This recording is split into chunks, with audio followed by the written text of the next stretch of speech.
Okay, this situation is deadly serious and could be heading towards a regime change effort in Venezuela. Trump, at the same time as ratcheting up the tensions and putting everything on red alert, and also at the same time making a giant mockery of it, he went to Truth Social and said, top secret, let's roll this VO here, top secret, we caught the Venezuelan militia in training, a very serious threat. He posted that on Truth Social showing this. And what this is Nicolas Maduro, in the wake of having a $50 million bounty put on his head, in the wake of at least 3 ships being blown out of the water in the Caribbean by the United States and all of the passengers burned alive, and in the wake of Israel's assassination campaign around the world, Maduro has been on heightened alert and has organized tens of thousands of Venezuelans into militias, and is also preparing the Venezuelan military for a potential invasion. Although it seems to me what could be more likely is just what they clinically call a decapitation strike. Yeah, destabilization strikes. I worry that Trump has been hanging out in the Oval Office watching Netanyahu assassinate whoever he wants in Yemen or Lebanon or Iran or in Syria, and it's like, wait a minute, you can just do that. You can just kill civilian leaders that you don't like, and then by kind of breaking the seal of just killing civilian people in the Caribbean, he calls them drug traffickers, but there's no congressional authorization to kill drug traffickers in the Caribbean. There's no international law that would say that if you think that somebody has cocaine on a boat, you can send a drone over top of it and burn them alive. That's just not a thing, but he's doing it. So Trump has done that to at least 3 ships. Yesterday, he said again that he had done it, but reporters are not clear whether he was referring to the same one that he announced previously or whether this is a 4th one. But we can put up E2 on the screen here. This is Trump's video. That another of the videos that they released. There is Trump burning people alive in the Caribbean. Is claiming to have discovered that they were trafficking in drugs. It's ironic that you would have special forces involved in this, given as the new book, the Fort Bragg cartel, shows us. Nobody is more involved in drug trafficking than special forces operators.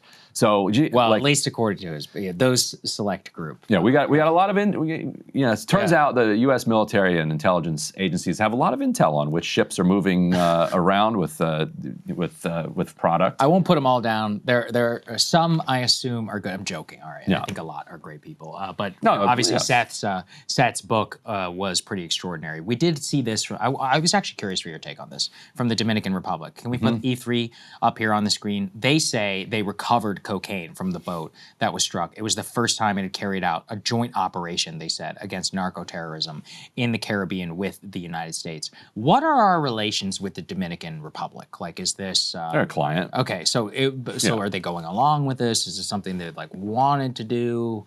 In terms of U.S. power projection in the Caribbean, is this something that they welcome? Are they anti-Venezuela? That's what made me curious about this announcement, because obviously they're backing it up big time. Right. It was full of drugs. There was 1,000 kilos or whatever that was on the boat.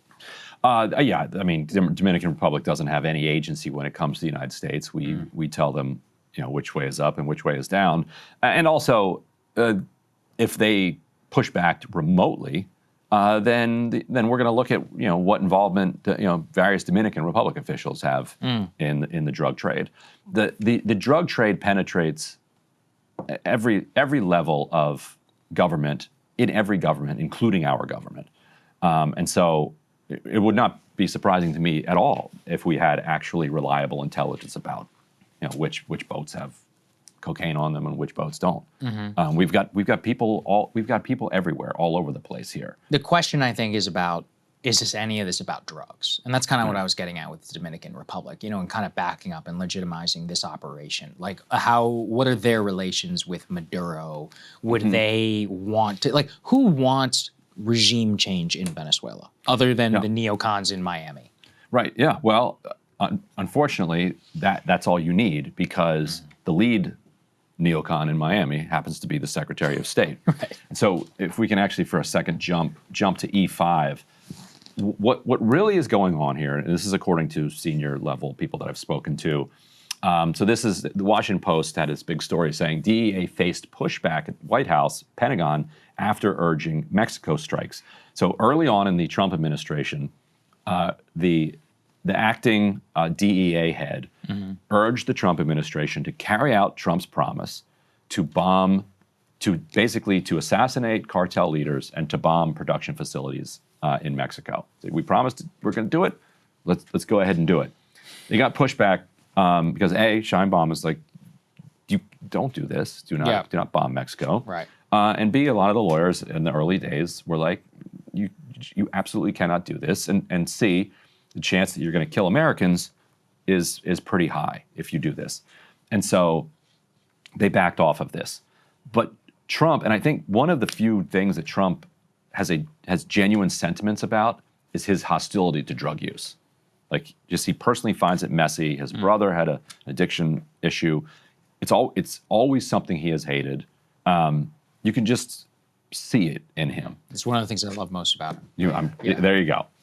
And so Rubio, and this is my understanding of what went on internally. Rubio very effectively picked that up. Rubio has been boxed out of Ukraine, boxed out of the Middle East. His real thing that he wants to do is, go after Cuba, go after Nicaragua, go after Venezuela. This is the fever dream of the South Florida elite. Trump doesn't really want to do that.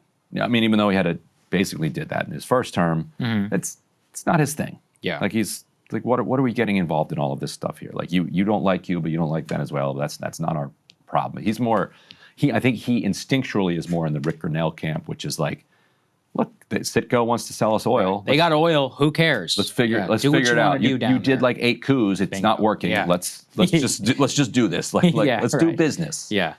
So what Rubio cleverly did is he shoehorned his agenda of regime change into Trump's agenda of blowing up cartel guys by saying, look, Venezuela is actually, he's not a communist. Well, yeah, he is a communist. He's terrible for that. But what he really is a narco-terrorist. And so then they put this $50 million bounty out. They went out and they said he runs Tren de Aragua, which is not actually, like, it's not primarily a drug trafficking gang. It's just a gang. We had one David Rojas on to talk about that. I mean, I've said this from the day one. So they fixed all the intelligence to make it. Exactly. It's like, guys, 99% of fentanyl is Mexico and China. From China. 99%. Mexico. 99% of it comes from Mexico and China. If you want to bomb somebody, that's where you would bomb. We're not going to do that because of NAFTA and because of the U.S. economy. It's literally, it would shut down overnight, right? And in my opinion, you correct me if I'm wrong, it would probably cause like mass populist backlash inside of Mexico and collapse relations with the Sheinbaum government, which broadly are actually not bad right now, which is really all Trump cares about, right? So there's that. And then, go ahead. No, here's the other annoying thing about this. Theo Von, when he had J.D. Vance on, had one of the funniest lines. Oh, what did he say? He was like, are you really a country if you can't even get decent cocaine anymore? he's like, he's sober now. We should be happy. The Wall Street Journal now reports that cocaine is more plentiful than ever. All right, so the problem is, and this was what Theo Von was complaining about, and he's sober now, so not complaining for himself, but for a friend. Right, for friends. That there's such a high risk of there being fentanyl laced into your cocaine that you might die for just a little bump on a Saturday night. Yes. And his point is like, what kind of country is that? That's not a real country, JD. You need to fix this. You need to fix the fentanyl problem so that people can get high. The coke that is least likely to have fentanyl in it is the stuff that's coming straight from the jungle on the boats. Okay. Oh, from Venezuela. Okay, I like where you're going. So what is Trump doing? Taking the cleanest coke. Yeah. It's like clean coal. They take it out, blowing it up, clean it. And so what are we going to be left with? This dirty Mexican stuff that's intermingled with fentanyl, which is only going to lead to more people dying. You're killing me, Ryan. You're killing me. I don't know. That's so funny. What kind of country is this? Yeah, I mean, it's a better country where people do less cocaine, but that's the problem. People are doing more cocaine apparently than ever. So people are tired, man. Whatever. That's a whole other thing. People are, oh, I use it for productivity. Oh yeah, really? Productivity to drink more. Okay, so let's stick though with the regime change because I think this is very important. What you're saying, the stats bear out. 99% of fentanyl comes from Mexico. 93%, according to DEA's most recent figures, cocaine comes from Colombia, transits through Mexico to the United States. 7% comes through all different routes, including these boats. For some reason, Venezuela is now at the top of that list. But what's scary to me is this military posture. E4, please. Let's put this up here on the screen.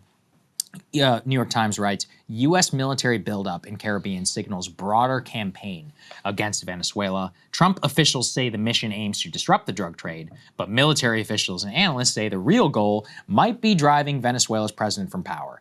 I don't think it's a might be when you put a $50 million bounty on a guy's head. Yeah, it might be. It's not might be. But the only question is how far it goes. And here's, right, exactly. But here's the thing I've wondered. Like, okay, the Chavistas, whether it's Hugo Chavez or Maduro, have been in power going on 27 years. Yes. Why is that? Why do we care? I'm with you. I don't care at all. Yeah. Like, you people do whatever you want to do. As long as you don't send a boatload of migrants over here, I don't give a shit what you do. All right. I mean, it's one of those things where. And the sanctions. Who cares? And the sanctions are what are sending the boatload of migrants. Yeah.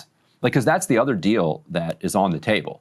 Lift sanctions, U.S. gets oil, Venezuela takes a bunch of migrants back. Like that deal is. Well, okay, let's answer the question honestly. Why do we care? Because a bunch of rich Venezuelan expatriates who live in Miami are all voting for. Yeah, they're mad. I mean, which I get it. Okay? I get it too. Listen, I mean, I would be mad too. That's my family. If my family was kicked out or whatever, I totally understand. I'm not diminishing your experience, but it would be a little bit the equivalent of like. My family coming over here and then voting solely on the issue of like being, I don't know, anti some political party or whatever. Yeah, beating up the Congress party in India. I'd be like, who cares about that? Be like, that's between y'all. Yeah, it's like, exactly. It's like, you guys figure that out, all right? You elect whoever you want to elect and, we'll meet with whoever it is. I saw Juan actually sent me this great tweet from some Venezuelan expatriate who was just, after the first bombing, it was like, I voted for this. My abuelita voted for this. And my abuelita voted for this. So good. So and it's true, they did. Yeah. No, yeah, they did. You're right. You're absolutely right. They unironically did vote for this. So, who amongst us should not be beholden to South Florida abuelitas so they can get their villas in Caracas back? I mean, it's just a national security priority for the United States of America. Hey, if you like that video, hit the like button or leave a comment below. It really helps get the show to more people. And if you'd like to get the full show, ad-free, and in your inbox every morning, you can sign up at breakingpoints.com. That's right. Get the full show, help support the future of independent media at breakingpoints.com.